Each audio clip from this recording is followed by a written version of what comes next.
அண்ணா கொஞ்சம் கால் நவுத்திங்கண்ணா. அண்ணா அப்படியே கொஞ்சம் நவுத்துக்குங்கண்ணா.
காத்திருப்பு போராட்டத்தில் நீர்வளத்துறை அதிகாரிகளும் மாவட்ட நிர்வாகமும் நமக்கு ஒரு உத்தரவாதம் கொடுத்தார்கள்.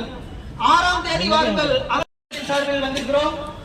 எங்களது ஒற்றை கோரிக்கை காவிரி நடுவர்மன்ற இறுதி தீர்ப்பை நடைமுறைப்படுத்த தொடர்ந்து நீதிமன்றத்தை அவமதிக்கும் நீர்வளத்துறை மீது ஏன் இதுவரை நீதிமன்ற அவமதிப்பு வழக்கு தொடரவில்லை என்ற கேள்வி எங்களுக்கு இருக்கிறது.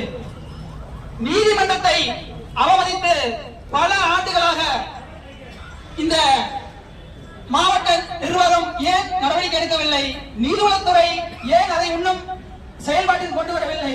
தொடர்ந்து வஞ்சிக்கப்படும் கீழ்பவானி விவசாயிகள் நாங்கள் எந்த ஒரு பாசனத்திற்கும் எதிரானவர்கள் அல்ல. அதாவது மற்ற கொடியாரி பாசனங்களாகட்டும் அவர்களும் விவசாயிகள் தான். அவர்களுக்கு நீர் கண்டிப்பாக கொடுங்கள், ஆனால் எங்களது உரிமையை நாங்கள் ஒருபோதும் விட்டுக் கொடுக்க மாட்டோம் என்பதை இந்த நேரத்தில் காவிரி நடுவர்மன்ற தீர்ப்பு மிக தெளிவாக சொல்லியிருக்கிறது. அனைத்து பாசனங்களுக்கும் விவசாயிகள் தொடர்ந்து கோரிக்கையாக உங்களுக்கு சொல்லிவிடதான் வருகிறோம். மாவட்ட நிர்வாகத்திற்கும் சரி நீர்வளத்துறைக்கும் சரி. ஆனால் அதை காதில் கூட வாங்குவதில்லை. போராட்டங்கள் இங்கு ஏன் ஏற்படுகிறது என்றால் அரசு நிர்வாகம் சரியான ஒரு நடைமுறை சிக்கல்களை சந்திக்கும் வேளையில் அந்த சிக்கல்களுக்கு தீர்வை அவர்கள் ஏற்படுத்துவதில்லை. தொடர்ந்து எங்களை வஞ்சித்துக் கொண்டிருக்கிறது அரசும் நிர்வாகத்துறையும். தண்ணீர் இல்லை, தண்ணீர் இல்லை. ஏன் தண்ணீரை நீங்கள் தவறான நீர் நிர்வாகத்தால் தண்ணீர் இல்லை என்பதை நீங்கள் ஒத்துக்கொள்ள வேண்டும். முறையற்ற நீரேற்று பாசனங்களை ஏன் தடை செய்யவில்லை?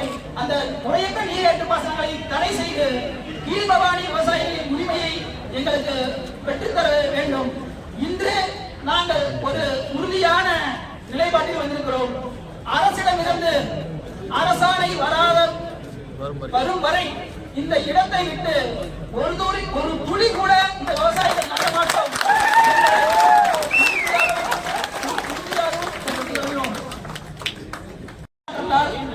பருவநிலை மாற்றத்தால் விலை சரியான விலை கிடைக்காத நிலையில் உற்பத்தி செய்யுங்கள் என்று தோட்டக்கலைத்துறையாகட்டும் வேளாண் துறையாகட்டும் சொல்கிறீர்கள். ஆனால் உற்பத்தி செய்தவர்களுக்கு எப்போது விலை கொடுத்திருக்கிறீர்கள்? இதுவரை உற்பத்திக்கான விலை கொடுக்கவில்லை. பிறகு விவசாயிகள் ஓட்டாண்டியாக என்ன செய்வான்? கடனாளி ஆகாமல் என்ன செய்வான்? அதனால் எங்களுக்கு உற்பத்திக்கான விலையை பெற்றுத்தர வேண்டும்.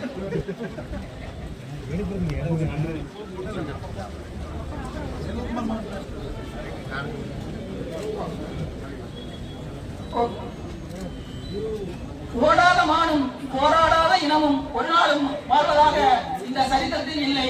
அதனால் நாங்கள் மான்களாக ஓடி இந்த விவசாயிகள் போராட்டத்தை வென்று தீரும்படி இந்த இடத்தை விட்டு நகரமாட்டோம் என்று கூறி வாய்ப்பு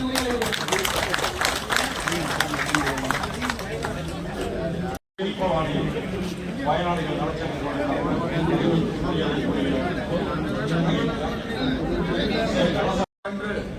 மேல்வரினும் குருடி எதிர்க்கும் மாற்றம் அதுவே படை கடனை ஆகவே அவங்களும் தான் விடுறாங்க அந்த விவசாயிகளுக்கு அல்ல. இதுதான் நடந்துகிட்டு இருக்குது. அப்புறம் அதுக்கு பின்னாடி காவிரி நடுவர் மன்றத்துல சரியா சொல்லியிருக்காங்க. காவிரி நடுவர் மன்றத்துல எவ்வளவுனா காவிரி நடுவர் மன்றம் படி அவங்களுக்கு வால்யூம் 5 பக்கம் 85 தெளிவா சொல்றாங்க. அவங்க ஓல்டு ஆயக்கட்டுக்கு பழைய ஆயக்கட்டு கொடுவேரி பாசனம் காளிங்கர் ஆயம் 2 பேருக்கு சேர்ந்து 8.13 டிஎம்சி. எவ்வளவுங்க? 8.13 டிஎம்சி.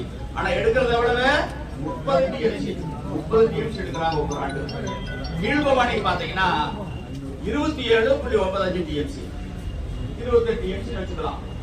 ஆனா அது என்ன சொல்றாங்க? 1924 உடன்படிக்கையும் சரி, காவிரி தீர்ப்பும் சரி, கோடையில் தரக்கூடாது. எந்த ஒரு பாசனத்துக்கு நீங்க கர்நாடகாவிலும் தரக்கூடாது, தமிழ்நாட்டிலும் தரக்கூடாது. கோடை பாசனம் தெளிவா இருக்கு. 1924 உடன்படிக்கையில் இருக்கு, காவிரி தீர்ப்பில் இருக்கு. ஆனா ஒவ்வொரு வருஷம் ஏப்ரல் 5ஆம் தேதி கோடையில் தரக்குறாங்க. காரணம் அந்த தொழிற்சாலையெல்லாம் ஓடணும். அடிக்கிறாங்க பணத்துல திறக்கிறாங்க தண்ணிய. நீங்க அடுத்து பாத்தீங்கன்னா 2012-13 அப்ப வந்து ஜெயலலிதா முதலமைச்சர் இருந்தாங்க. அப்ப வந்து உச்சநீதிமன்றத்துல ஒரு நீதிமன்ற அவமதிப்பு வழக்கு தொடர்ந்தாங்க. அது என்ன சொல்லியிருக்காங்கன்னா, கோடை பாசனத்துக்கு பயன்படுத்திடுறாங்க. நீங்க பாசன பருவங்கிறது ஜூன் மாதம் 1ஆம் தேதியிலிருந்து ஜனவரி 31 வரல 8 மாசம். மேலும் வீடியோக்களை காண நவ் இந்தியா டைம்ஸ் யூடியூப் சேனலை சப்ஸ்கிரைப் பண்ணுங்க. பக்கத்துல இருக்க பெல் பட்டனை மறக்காம கிளிக் பண்ணுங்க.